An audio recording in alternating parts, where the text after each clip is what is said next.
All right, hey everybody, this is Nash here, and with my brand new name, Nash Talks Texas. I feel it more accurately describes what I'm going to be doing on this channel. Uh, yeah. So without further ado, let's get into the video. And today we're going to have advanced statistics for you guys. Or I, not we. What do I got? A rat in my pocket? Now, so couple of the advanced statistics is one is like adjusted completion percentage, one is average depth of target. Those are some of the quarterback stats. We do have average depth of target for the receiving stats as well. So normally you're gonna have to pay $30, or even that's a monthly fee, or even an annual fee of above $100 to be able to gain access to these types of stats from other websites. And I really, as a football fiend, I'm ashamed to say that I have paid for those stats in the past, and I'm done. I'm gathering these stats 100% for myself this year. Only Longhorn stats, because that's all I've really ever cared about in the past as well. So what I'm going to do for my fellow Longhorn fans is I will be sharing the statistics every week that I gather with you guys for free, nothing at all, no cost to you. If there are any other statistics that you would like to see, let me know in the comments section below. All right, let's start off with Hudson Card here. So what you're going to see, before I get into too much, because I'm going to start going left and right, and I'm going to start confusing people probably pretty soon here. Adjusted completion percentage is going to refer to the quarterback's ability to throw the ball accurately to a wide receiver. So you're getting rid of drop passes. You're getting rid of tip ball. So, hold on. Let me actually retract. You're counting a drop pass as a completion. Lucky for us, no drop passes this last game, so we don't have to deal with that. Now, tip balls, throwaways. I'm trying to think. Just really anything that disturbs the pass. QB hit. So if the quarterback was hit as he was throwing, that's not going to count. Unless he gets it there, then obviously you have to count the completion. But you're not going to go and you're not going to say, for example, say Hudson Card is being twirled around, right? Sam Howell is a great example if you saw that game where University of North Carolina was playing Virginia Tech. And Howell was there was a play where he was literally being tossed around, like thrown in a circle. He was being whirled around in a circle, and he managed to get the ball off, and it turned out to be an interception. That ball would not count because he's not throwing from a clean platform, or even from a running platform. You can count those throws. But the second a quarterback starts to get hit, and that throw is not entirely 100% going to be based on him. So, meaning, if he throws that ball undisturbed, there's a chance that it goes and it makes it to the wide receiver complete. So that's adjusted completion percentage. Average depth of target, fairly self-explanatory. That's how many yards down the field a wide receiver is when they are not when they are targeted. I probably should have done it that way. But how I did it in this video is the average depth of which the target was received. I will have to go back and double check. Maybe this isn't accurate. We'll see. If it isn't accurate, I will correct it later in the comment section below or the description, as well as a future video. I'll clarify it. All right, hey everybody. I was correct in calculating the average depth of target. It's from where the ball is snapped to the reception, divide by the targets.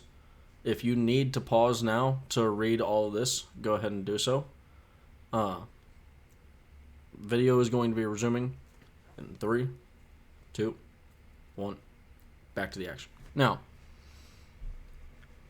where it might start confusing you guys is on the left side, the behind the line of scrimmage, 1 to 10 yards, etc., etc. Those are just flat. Those are 100% his targets. Now, granted, there's a couple of them missing, and those are really just throwaways. Actually, those are only throwaways, is what they are. So, for example, a ball like Jordan Whittington, the behind the line of scrimmage, the very first pass that Jordan Whittington had to him, that one would not count for an adjusted completion percentage because the ball was tipped by a defensive lineman before it could make it to Jordan Whittington's hands, so we don't know if it was an accurate pass or not. But from what we can see, behind the line of scrimmage to up to 20 yards, most likely was. Now, 11 to 20 yards, there is one that I thought I should have included in for Hudson Card's adjusted completion percentage. But because let's just face it, there are a ton of Casey Thompson fans, as the old saying is the most popular quarterback at Texas is the backup. So, naturally, the people that good way to say it, I guess, is the Casey Thompson fans are probably going to be a little bit louder than the Hudson Card fans. And to be honest, I'm a fan of whatever quarterback wins games. We just won a game, so I like Hudson being in there. I think Casey is perfectly fine. I think he's going to be able to win us games. Getting sidetracked here. But, so there was a throw that Hudson Card had to Jordan Whittington again, or he went up and down, and when he came back down, he was out of bounds. Originally, I thought he had drifted out of bounds from his route running. The route was going sideways towards the sideline, and this pass was in the end zone, if y'all are remembering which one. I'll put a little screenshot of it right here. So, as Jordan Whittington was coming down, at first I thought he drifted out, but it looked like he made contact with the defensive back, which kind of pushed him, which then that contact added momentum to him, which drifted him out of bounds. So really, I believe, let me just go ahead and double check it right here.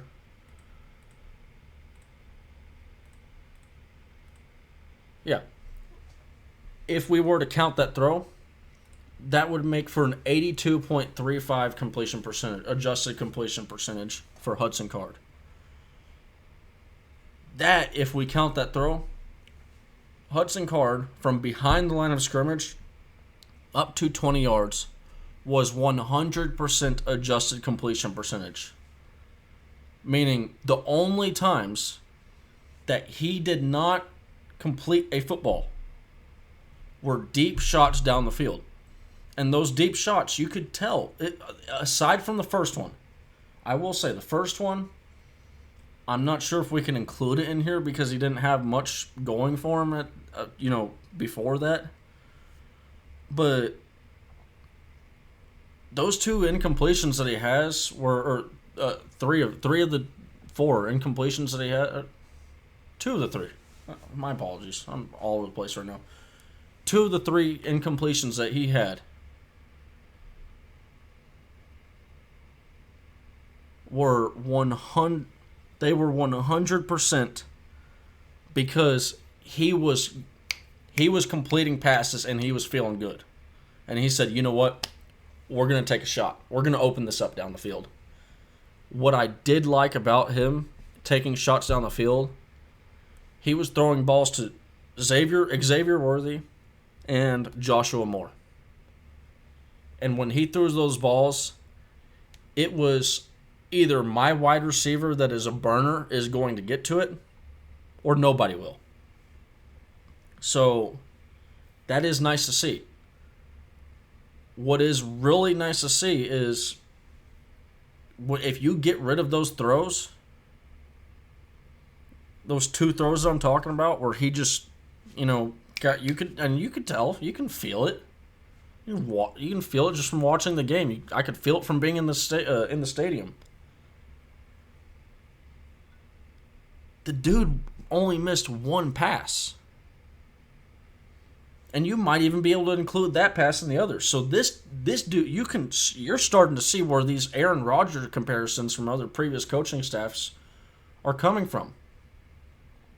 And even some from this coaching staff, I believe. Little rumors and tidbits that have floated around.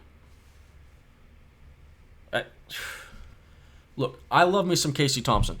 Dude played legit. Dude played with his hair on fire. I mean, when I saw that, there was no way in hell I thought anybody other than Casey Thompson was going to be the quarterback, and I wasn't going to be okay with anybody other than Casey Thompson being the quarterback.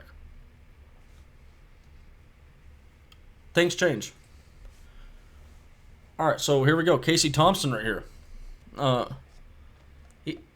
Just the problem with this is it's just such a small sample size, and I was going to go include the Colorado game in this to kind of help the sample size a little bit for Casey Thompson.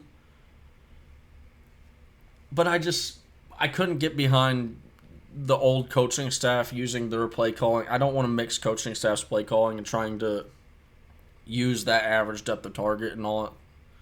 And also, even more so, from what we had heard, Casey was starting to be a little bit more conservative this go-round in training camp. And in that game, the Colorado game, that dude was... I mean, if he saw a wide receiver, the second he saw him, he was throwing the ball. It was done. It was a done deal. There was no timidness. It almost looked reckless. But if he didn't complete almost every single pass, I think he was 8 of 10, 4 touchdowns. I mean, dude played out of his mind in that game. So who knows? Maybe it was a flash in the pan. I don't think so. I think this dude is a really legit quarterback, and I think it just happens to be very unfortunate that there is another guy that you could consider extremely legit at quarterback. Maybe they're both really. I mean, they're really kind of almost a 1A and 1B, and it shows why. It really shows why Steve Sarkisian. They have made it tough on Steve to make the decision, and I'm sure as hell glad I don't have a bunch of angry Longhorn fans chasing after me. Now let's go to the running backs here. Bijan Robinson, our stud running back who almost looked like he went down and then came back in. After that, I was like, look, don't play him at all. No, don't risk it. If he's healthy, he's healthy. But if he doesn't come back in, then there's questions, well, is he healthy? Okay, well, you say he's healthy, but he wasn't healthy to come. No, they put him in the game and they said, we're putting this to rest right now. This dude is fine. He's good. He's playing. So, great news on that front. And I should have put the injury right there. Not the injury, but the little screenshot of the position he was in. That was right in front of me. And I was in the stands yelling, he's doing the splits, and they won't stop tackling. I saw it as soon as it happened, and I was screaming at them to get off. I'm kind of excited about one of these statistics that I got for you. ADOC. ADOC stands for average depth of contact. Now, this honestly could be a good offensive line statistic, and I have not seen this statistic anywhere. So if it exists, someone correct me down below and let me know where it is. I'd love to give the credit to the right person. And maybe it is an offensive line statistic. Kind of now I think, because it would be. It's not like I have some magical thought that nobody else has probably had. This is a fairly obvious thing. But average depth of contact is I'm looking at how far down the field past the line of scrimmage or behind the line of scrimmage was the running back when he made first contact with the defender. And for Bijan Robinson, that comes in at 1.59 yards. Now, I chose 1.59 and not 2.06 because there's a branch where this can go. And I'll put the little 2 screenshots up on the screen right here of the 2 different points of contact in the same run that I'm talking about. And they come about 10 yards apart.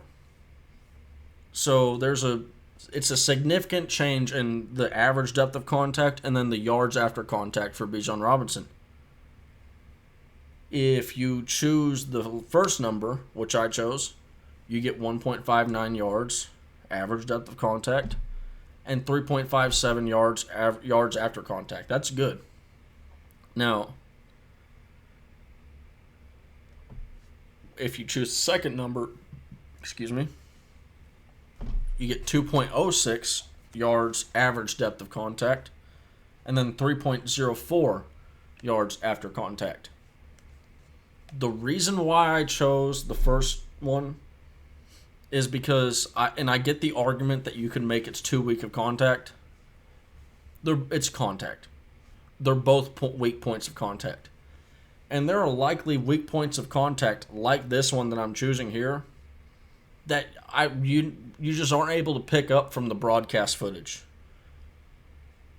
So it's very limited stuff that I can work with. I wish I could have the all 22 footage. Not just all 22, but like all the footage, all the cameras, because I would be able to get everything to a T and precise. But so Bijan Robinson is receiving. This dude might, I say might, he's one of our top 3 wide receivers. He is. He might have the best hands on the team. This dude has got some sticky mitts on him. Average depth of target is 3 yards down the field. He had a -3, 4 yard, 12 yard target, and a -1. So targeted behind the line of scrimmage twice, targeted downfield twice. Yards after the catch, he is pretty consistent with this: 12, 15, 16, and 15. He averaged 14.5 yards after the catch. And yards after contact, he averaged 4. And I did that, and I have it for Jordan Whittington star, but because those were the only ones that there was one that it wasn't I mean, am I going to count the one? Am I going to count yards after contact against him on that pass play where there wasn't a dude within 10 yards? No, I'm not. I'm not even going to count that. So in times that he had the opportunity to get yards after contact, I'm going to count those. But in a play where there was nobody that was even going to that didn't even touch him, no, I'm not going to do it. All right, so move on to Roschon Johnson. Average depth of contact, I've explained that already, but it's 0 yards for Roschon Johnson. He was very consistently getting hit at or behind the line of scrimmage. There was actually only 3 times where he made it past the line of scrimmage to get contact, and I don't think that's necessarily a dig on him. But he's getting 3.31 yards after this dude is like... Keilan Robinson looks like he might be overshadowing him, and he's coming up next. But, God, I cannot stop loving me some Roschon Johnson. Can't do it. Literally can't stop it. He's just so the way you can see it in his when he plays. He fights for every last inch that you can give him. I just love the play style. I love everything about this dude's work ethic on the field. It looks like. And then receiving, so average depth of target,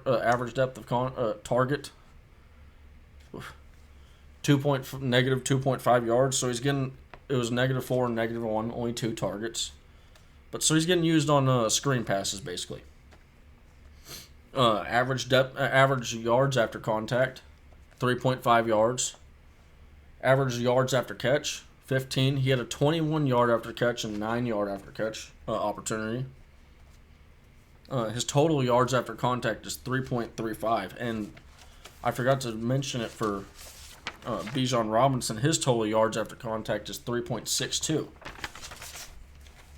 Now, what if I told you the running back that I had not said yet anything about? What if I told you he's better than both of these dudes? Keilan Robinson with an average depth of contact of 0.5. So he's getting half a yard down the field before he's getting hit first. He's averaging 4.62 yards after contact on the same amount of carries as Roschon Johnson, and that does not count a carry that he went off around the left side, and there was a holding penalty on it. I'm not counting those plays. You're not getting free yardage here. No. Now, Keilan Robinson. This dude looks good. Like he looks good. I'm not ready to say Bijan Robinson good yet.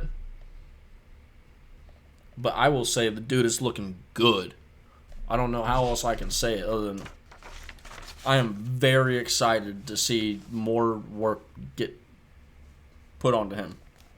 Alright, so Jordan Whittington. He's getting targeted 18.66 yards down the field. Now, I, like probably most people, thought, well, there was a long pass that he had from Hudson Card. That kind of that skews that higher. No. These are out of his 9 targets. Out of his 9 targets, I'm going to read off 5 of them. 15, 12, 22, 13, 15. The others, 0, 3, -1, -1. So he's either getting targeted at the line of scrimmage or he's getting a first down target. And, man, this dude was your third down monster. I mean, he was this man and Hudson Card, they were literally going up and personally snatching souls from the defense. Oh, 3rd and long? We'll just take your soul. Second and forever? Oh, nah, we'll complete it. We'll take your soul again. I mean, but so back to these. So yes,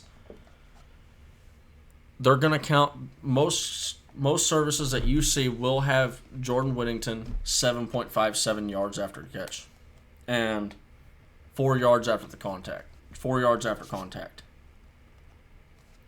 There were 3 catches where Jordan Whittington was already on the ground, or he was already down at the point of the catch. So there was nothing else he could have added on. I'm not counting those in because there was no opportunity there. So yard after the catch on plays where he had opportunity, 13.25 yards after the catch. Yards after contact where he had opportunity, 7. Jordan Whittington is an animal. And I'm going to stick with what I said. I think he was the MVP of the last game. All right, Joshua Moore, average depth of target, 15 yards. Might surprise some people. Yards after the catch, 7.5. Yards after contact, 2. Not much there. Like before, a small sample size. And unlike Jordan Whittington, he actually does have his kind of pulled down a little bit. He had 2 targets, 40 and 33 yards. And then 3 targets that were 6, and then 2 screens that were both -2 yards, so 2 yards behind the line of scrimmage. Xavier Worthy. Xavier Worthy. All right. This is your field stretcher, ladies and gentlemen. There he is. 37.5 yards average depth of target. Yard after the catch and yard after contact are the same. It was 1 catch, and that was it was 4 yards. He didn't really have much that he was able to do. He was kind of already falling down a little bit. But hey, if you get 4 yards while falling down, I'm going to give it to you, okay? You earned them 4 yards. And then there's your Cade Brewer, 11 yards average depth of target. He had one target at 7 yards, one at 15. Remember, Brewer caught a pretty key touchdown pass. That touchdown pass wasn't in garbage time. That was our 14th point. That is it for this video. Let me know if there is anything else that you want covered offensively as far as advanced statistics go. Also, comment below if there's any defensive advanced statistics that you'd like to see. I would like to provide these statistics, and not just provide them, but gather them so that I can give them out to you legally without any repercussions. Let me know below. Thank you if you've made it to this point in the video. I promise I'm trying to stop saying the word I am. I'm trying. Let's go beat Arkansas. I will catch you in the next video. Thank you for tuning in. Hook 'em.